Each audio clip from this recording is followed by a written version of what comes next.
लोग रेल में यात्रा इसलिए करते हैं ताकि वो सुरक्षित अपने घर पहुंच सके, लेकिन महाराष्ट्र के पालघर में जो घटना हुई उससे रेलवे के साथ ही रेलवे यात्री भी सन्न है। दरअसल जयपुर मुंबई एक्सप्रेस में हुई फायरिंग से रेलवे सन्नाटे में जो भी इस घटना को सुन रहा है दहल जाता है। घटना तकरीबन सुबह 5 बजे हुई, जब जयपुर मुंबई एक्सप्रेस ट्रेन में आपस में ही यात्रियों के बीच कहासुनी हुई और यह कहासुनी हुई एक आरपीएफ कांस्टेबल और उनके ही विभाग के एएसआई जिनके बीच में घटना हुई, और उस दौरान यात्रियों से भी उनकी बहस हो रही थी। इसी घटना के बीच में एक सिपाही ने एएसआई और 3 दूसरे अन्य जो ट्रेन में सफ़र कर रहे थे उन यात्रियों को गोलियों से भून दिया।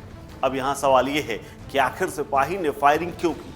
क्या कोई पहले से आपस में दुश्मनी थी या कोई जान पहचान थी? क्या सिपाही अपने सीनियर यानी एएसआई से खफा था?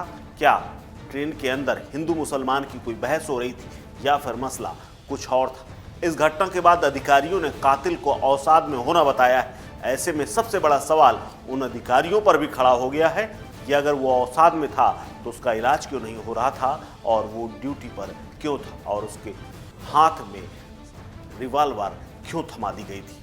नमस्कार, मैं हूं कुलदीप द्विवेदी और आप देख रहे हैं वन इंडिया हिंदी। दरअसल जयपुर मुंबई ट्रेन में फायरिंग मामले में जीआरपी के कमिश्नर डॉक्टर रविंद्र शिकवे ने एक प्रेस कॉन्फ्रेंस को संबोधित कर दिया और उन्होंने इस पूरी घटना के बारे में विस्तार से बताया है। उन्होंने बताया कि वापी से ट्रेन निकलने के बाद आरोपी बोगी संख्या B5 में अपने सीनियर टीकाराम पर फायरिंग की। उसके बाद उसने ट्रेन में मौजूद अन्य यात्रियों के ऊपर भी फायरिंग की। इसके बाद जब गाड़ी मीरा रोड स्टेशन के पास पहुंची तब एक यात्री ने जान बचाने के लिए ट्रेन की चैन खींच दी। उसी समय आरोपी चेतन सिंह ट्रेन से उतरकर भागने लगा, लेकिन वहां मौजूद आरपीएफ और जीआरपी के जवानों ने उसे पकड़ लिया।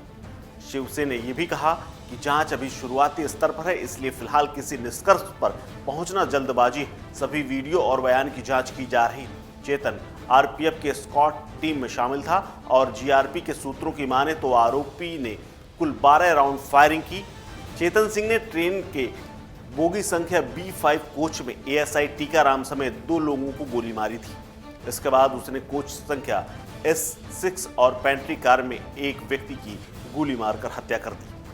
अब यह भी कहा जा रहा है कि आरोपी चेतन काफी दिनों से मानसिक रूप से बीमार चल रहा था। वो डिप्रेशन में था। मेडिकल रिपोर्ट के मुताबिक वो बेचैनी का शिकार था।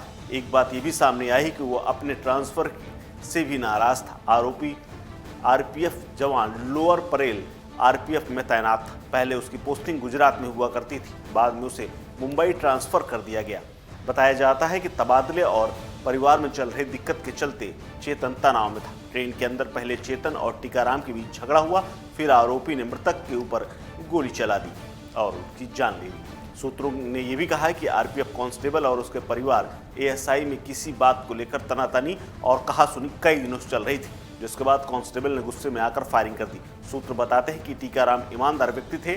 ट्रेन में एस्कॉर्ट के दौरान कांस्टेबल को वो सोने नहीं देते थे और ड्यूटी पर अलर्ट रहने के लिए टोकते रहते थे। आशंका जताई जा रही कि कांस्टेबल चेतन को यही बात बुरी लगी और नाइट ड्यूटी पर सोने से टोका गया होगा, जिसके बाद यह हादसा हो गया। इस खबर में फिलहाल इतना ही। अपडेट्स के लिए बने रहिए वन इंडिया हिंदी के साथ। नमस्कार।